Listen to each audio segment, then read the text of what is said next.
Сайн байцгаана уу? Өнөөдрийн хичээлээр бид нэр элсэлтийн ерөнхий шалгалтын англи хэлэнд хэрхэн яаж бэлдэх, зарим нэгэн хүнд дасгалуудтай ажиллах болно. Let's see. Today's content is we are going to learn active and passive, past simple and vocabulary of feelings and small paragraphs. За энэ хичээлийн хүрээнд бид нар хамгийн эхлээд идэвхтэй болон идэвхгүй хэвийн жирийн өнгөрсөн цагийн ялгааг тайлбарлаж өгнө огшно. За энэ бол нэлээд хүндэвтэр дасгал буюу хүүхдүүд нэлээд алддаг, шалгалтын дээр алдаа гаргадаг юм өгүүлбэрүүд байгаа. За энэ ямар угаараа ялгаатай вэ гэхээр багш нь тайлбарлаж өгье. За active past simple цаг бол үйл үгийн бүтцийн хувьд бол subject verb past form хэлбэртэй байдаг. Past form хэлбэр бол regular, irregular гэсэн хоёр хэлбэр байдаг. Regular хэлбэр бол ed дагавар буюу watched гэсэн хэлбэр. Irregular хэлбэр бол pay гэдэг үг, paid гэж дөрмийн бусаар хуурсан хэлбэр байдаг. За дөрмийн бус хэлбэрийн тусгайлсан жагсаалт байдаг. Түүнийг бид заавал чийжлэх ёстой. За let's see now the examples here. I watched TV last night and I didn't watch TV last night. And did you watch TV last night?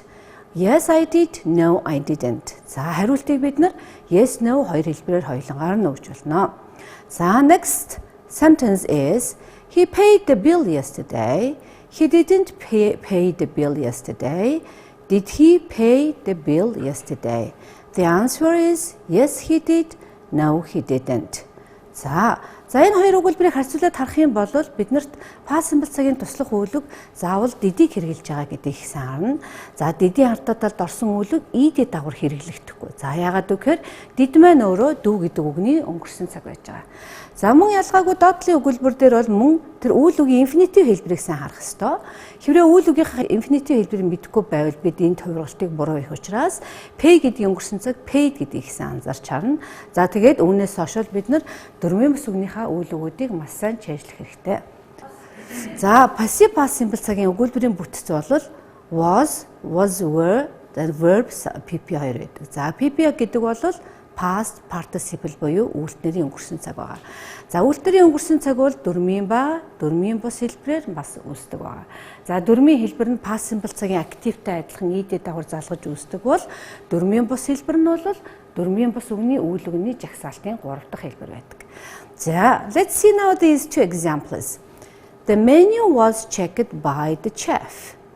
The menu wasn't checked by the chef. Was the menu checked by the chef? Yes, it was. No, it wasn't. The family were rescued. The family weren't rescued. Were the family rescued? Yes, they were. No, they weren't. За энэ хоёр өгүүлбэрийн хувьд ялгааг нь анзаараад харах юм бол ганцхан дээр байж байгаа menu маань ганцтай учраас was-ыг авсан байна. За family маань олонтой учраас were-г авсан байна. За мөн үүнээс гадна passive voice-ийн хамгийн гол юм бол биеийн төлөөнийг бол голдуу амьгүй зүйл байдаг, хөвчлэн. За цөөн тохиолдолд эзэн бие байх тохиолдол байдаг. Now let's see the use of the active past simple. За англи хэлний үйл үгийн цагийн хэрэглээг бол сайн ойлгох нь бол хамгийн чухал байдаг. За үйл үгийн цагийн хэрэглээг ойлгосноор тухайн хоёр цаг болон олон үйл үгийн цагуудын ялгааг олж хардаг. За let's see now the usage of the past simple active voice. For an action which happened at a definite time in the past, the time is stated already known or implied. За энэ ямар хэрэглээ байна вэ гэхээр өнгөрсөнд ямар нэгэн үйл хөдлөл тодорхой цагт болсон. За тодорхой цаг гэдэгт өчигдөр 5 жилийн өмнө хэдэн онд гэсэн ийм тодорхой нэг цаг хугацааг өгөгдсөн түүн нь аль хэдийн мэдэгдсэн. Тэр цаг хугацаа бол аль хэдийн мэддэг байх тохиолдолд бид нар past simple active хэрэглэх нэ. For actions which happened immediately one after the other in the past. За өнгөрсөнд ямар нэгэн хөдлөлт хийгээд дуусаад шууд залгаад дараагийн үйл хөдлөл хийсэн тохиолдол буюу дараалж явагдсан үйл хөдлөл гэж үүнийг хэлдэг. Өнгөрсөнд өчтөр очиод цайгаа уугаад холоо идээд орондоо ороод унтсан гэвэл хэрэглэнэ гэсэн.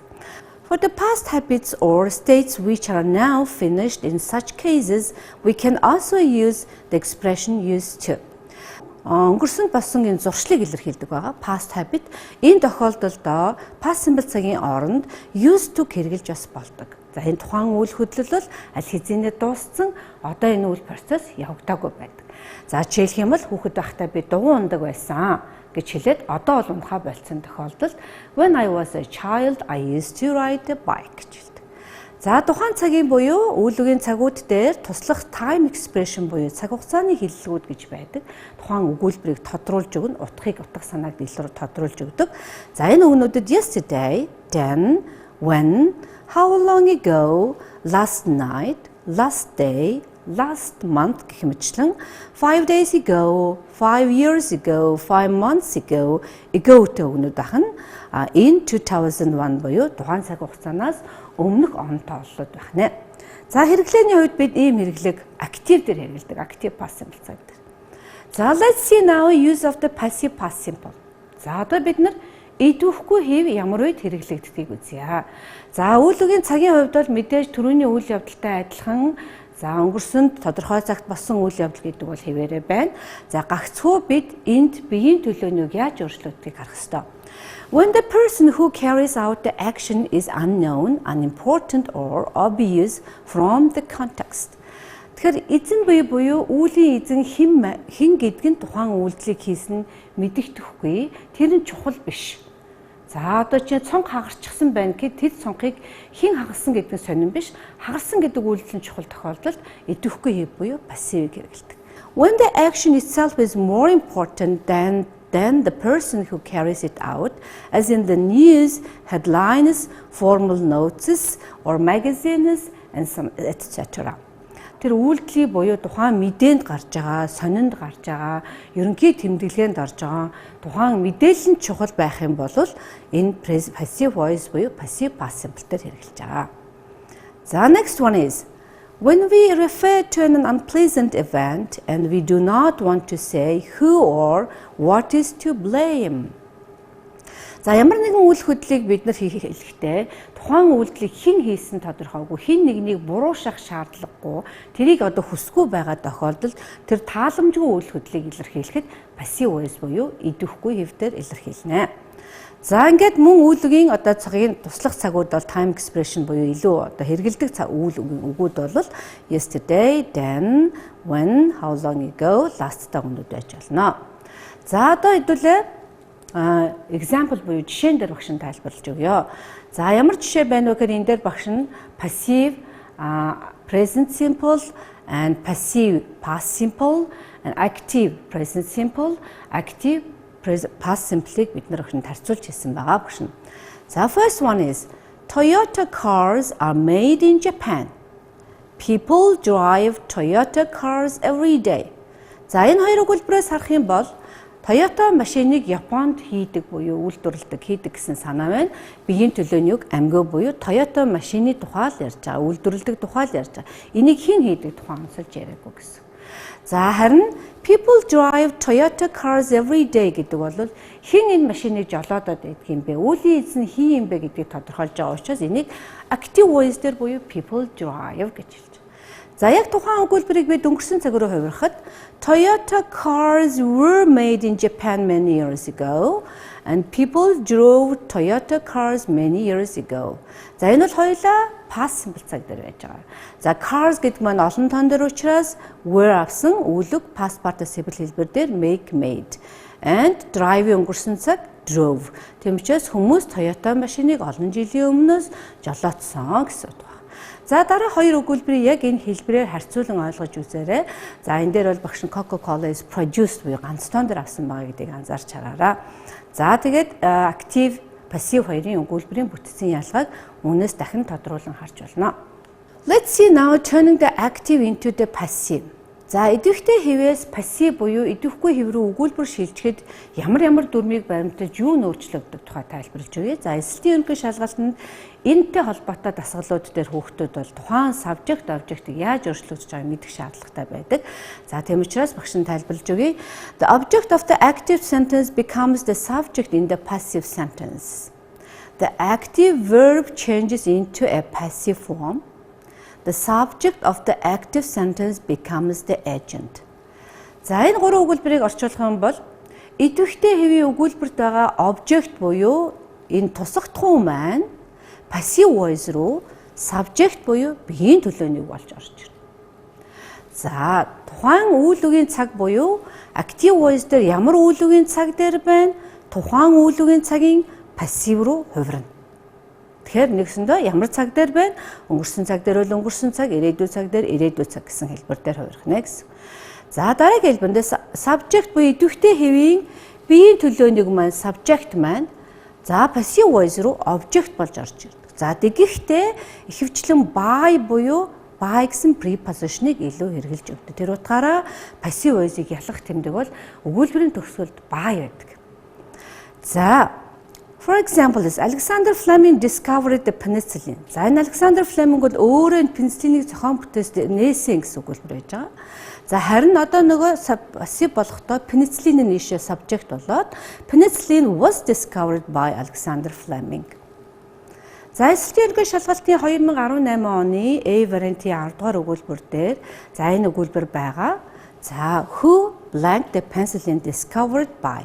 Тэгэхээр бид нэр who гэдэг асуулт хэрвээ ардаа byтай байх юм бол энэ passive voice юм байна гэдгийг л анзаарч харах хэрэгтэй байдаг.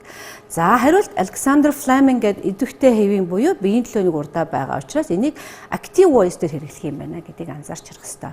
За даалгаврын гүйцэтгэлийн хувьд бол биднэрт D хариун дээр 21.14% буюу энд бас нэлээд олон хувийн хүүхдийг өнийг сонгосон байгаа. За яагаад энийг сонгосон гэдэг багш нь тайлбарлаж өгье. Хүүхэд юу анзаарсан бэ гэхээр энэ who гэдэг discovered гэдгийг анзаараад харсан байна. Discovered гэдэг маань past participle дээр хэлбэр дээр байгаа. Тэгэхээр present perfect юм байна гэд хайзыг авсан байгаа тохиолдол байгаа.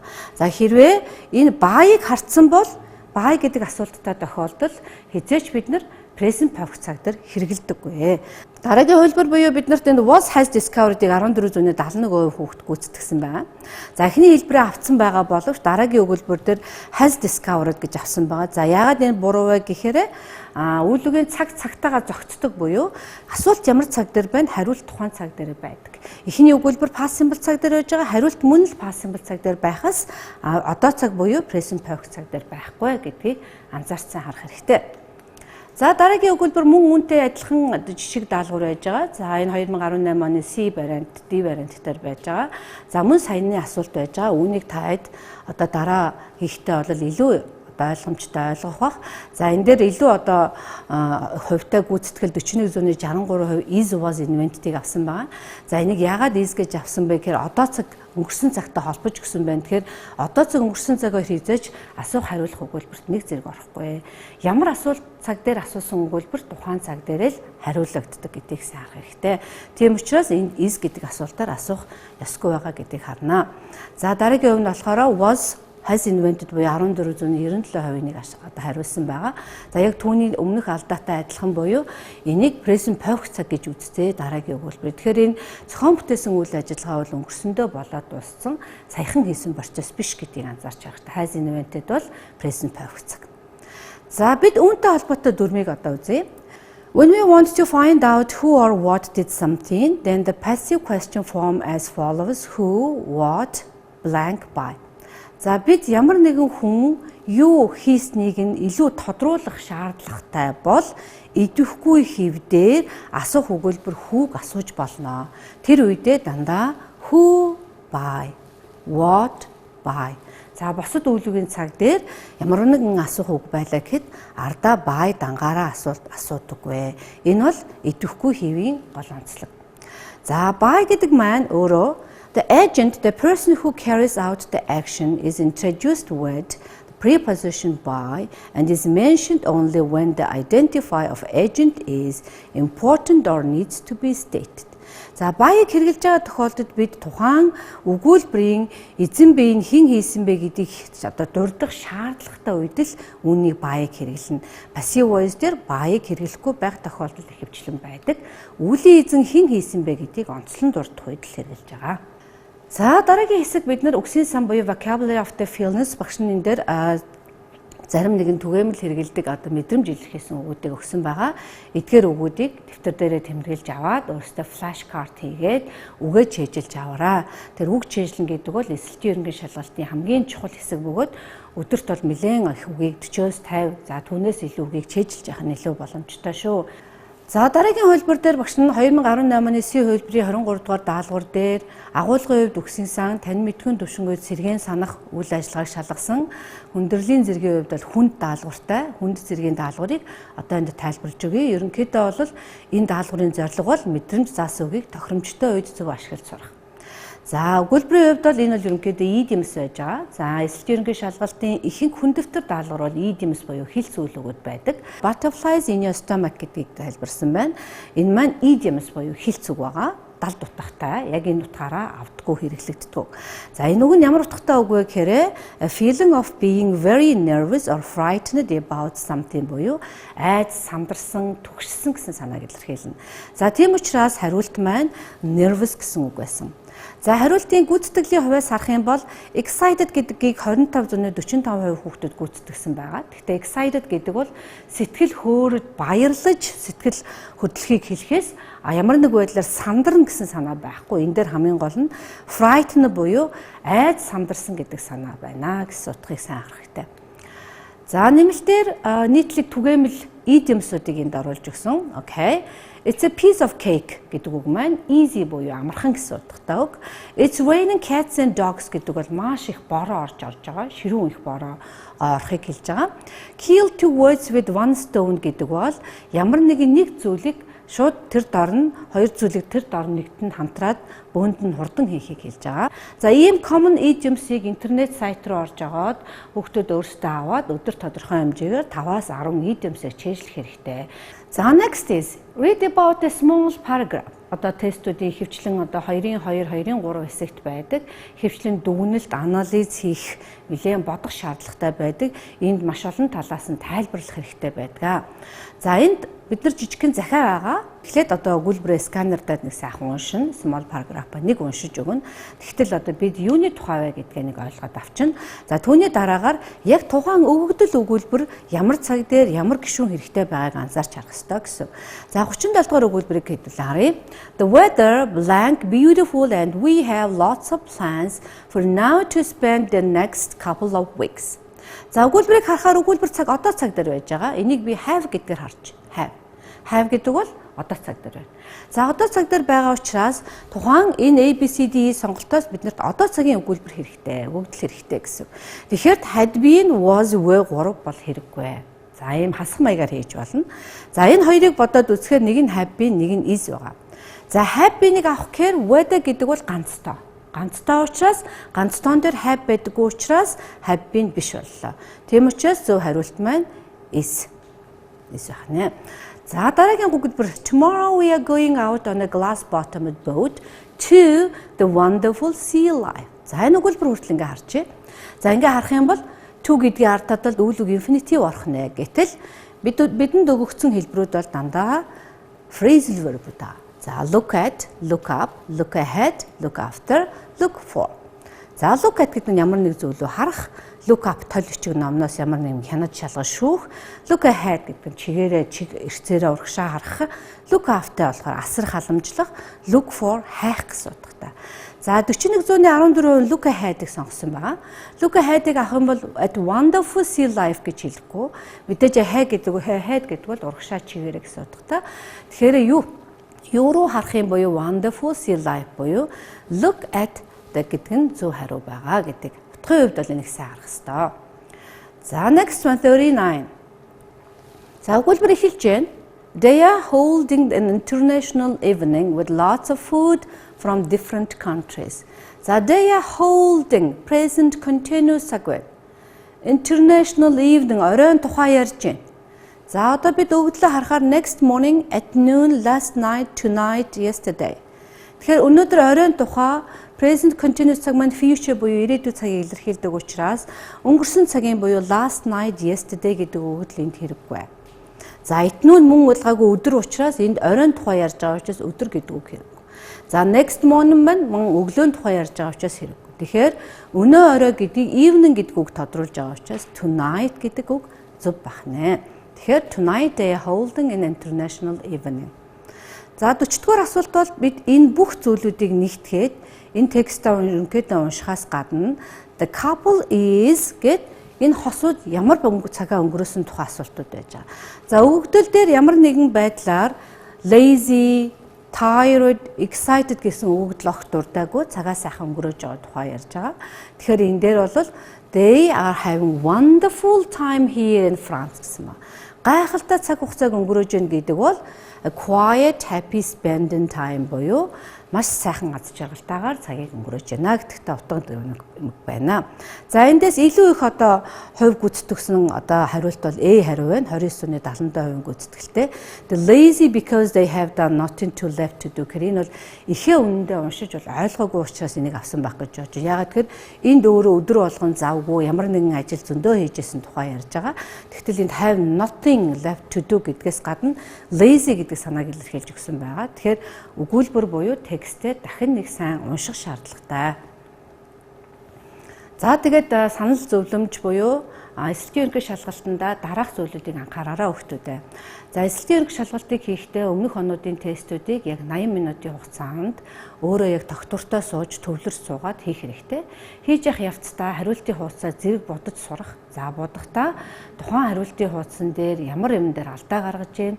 За тестээ хийхдээ ямар даалгавар дээр их удаан ажиллаж байгааг өөрөө анзаарч харах хэрэгтэй. Тэгээд тэр удаан ажиллаж байгаа хэсгээ дахин давтан хийх хэрэгтэй.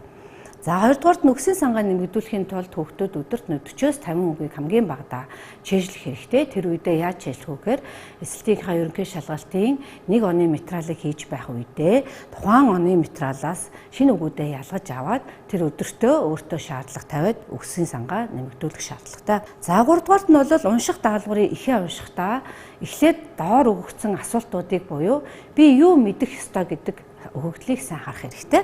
Тэрнүү дараагаараа бол ихээс тухайн асуултанд хэрэгтэй тухайн жижиг хэсгийг л уншина. Бүтэн эхийг бүтнээр нь дахин уншиж цаг алдах хэрэггүй. За дараа нь хэл зүүн дүрмийн хувьд ямар дүрмээр би алдаад байна? Тэр дүрмийн одоо хэллэг болон тэр дүрмийг бид ямар нэгэн хэлбэрээр, онлайн хэлбэрээр, за ном сурах хүчиг хэлбэрээр, маш олон хэлбэрээр тэрийг сайн суралцаж, сайн тогтоож авах хэрэгтэй. Тэгээд өөрөө маш олон дасгал даалгаврыг түүнтэйгээ адилханаар хийх хэрэгтэй. Good luck for your final entrance exam. So thank you for watching us.